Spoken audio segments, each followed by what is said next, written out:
Talking about common good, Wuhan virus vaccines are supposed to be a global public good. But what happens when a vaccine manufacturer starts bullying? Governments are silenced, supplies are halted, and profits take precedence over saving lives.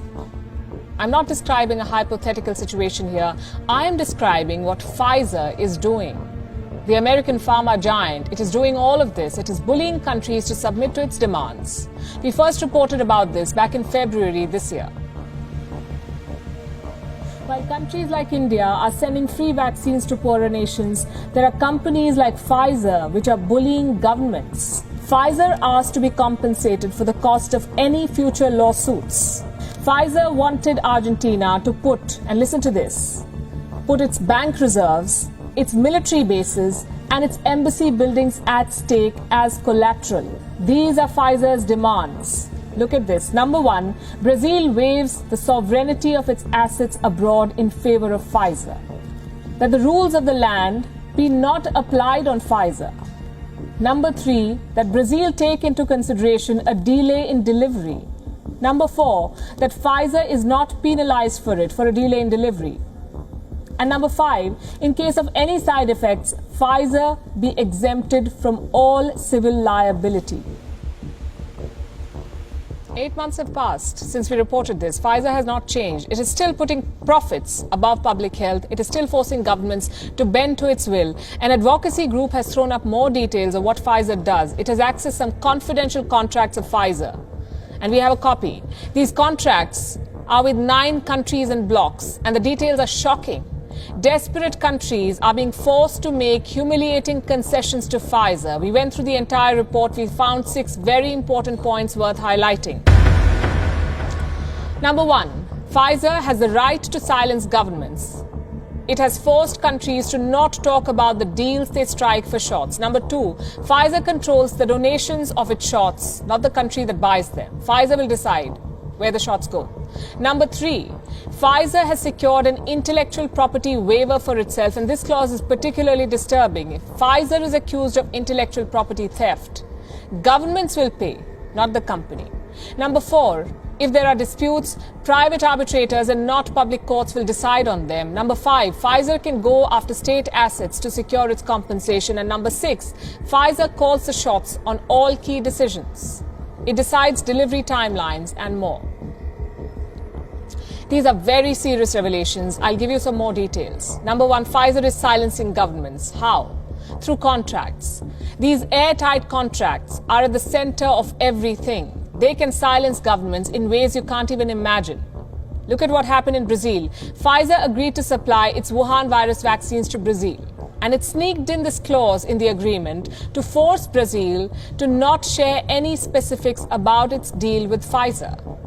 Let me read it out for you. This is what it says. The Brazilian government is prohibited from making any public announcement concerning the existence, subject matter, or terms of the agreement, or commenting on its relationship with Pfizer without the prior written consent of the company.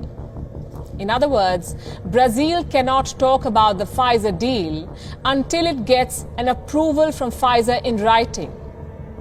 This basically is a private company muzzling a government. And that's not all. Pfizer also gets to decide who will get the shot. Suppose someone wants to donate Pfizer shots to Brazil.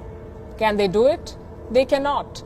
The Pfizer agreement restricts Brazil from accepting donations. No one can donate Pfizer vaccines to this country. They cannot use the Pfizer shot until they buy it. What happens if Brazil does not comply with these rules? The consequences will be serious. Let me quote from the report again. If Brazil were to accept donated doses without Pfizer's permission, it would be considered an uncurable material breach of their agreement, allowing Pfizer to immediately terminate the agreement. Upon termination, Brazil would be required to pay the full price for any remaining contracted doses. So Brazil will have to cough up the entire payment, and Pfizer won't even have to supply the full consignment of Wuhan virus shots. What happens if someone accuses Pfizer of stealing its vaccine technology, of intellectual property theft? The government will be forced to defend Pfizer. It's unbelievable. We had to read this twice to let it sink in. And guess what? At least 4 countries have been forced to protect Pfizer's patent. Meaning these governments are defending Pfizer for intellectual property theft. While the company is free to use anyone's intellectual property as it pleases. Colombia is one of these victims. I'll explain with an example. Suppose a domestic vaccine maker or any pharma company in Colombia goes to court and they accuse Pfizer of infringing their vaccine patent.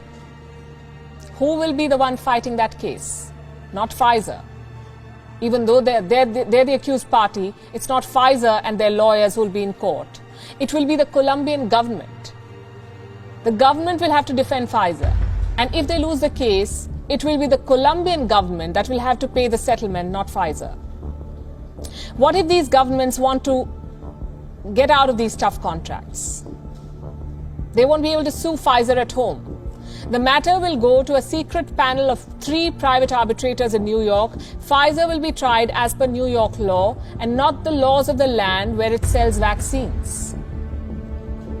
And these countries will pay heavily if they lose in arbitration. Pfizer can ask a government to shift control of state assets to compensate for losses. What kind of assets are we talking about here? Practically anything that a sovereign government owns. Foreign bank accounts, foreign investments, commercial property, state-owned airlines, even oil companies. Pfizer can take over any or all of these from a government. Basically, everything happens on Pfizer terms once a country decides to buy its vaccine. Even the delivery of shots is decided by the company. In Brazil, in Albania, in Colombia, Pfizer gets to decide the delivery timetable for vaccines and the countries will have to agree to whatever they're given, whenever they're given. Pfizer, of course, gets to decide the price. It sets the delivery timelines. It accepts accountability for nothing. And in case someone sues the company, it's the government that foots the bill for the damages, not Pfizer. There is no other way to describe Pfizer's business practices. This is vaccine terrorism.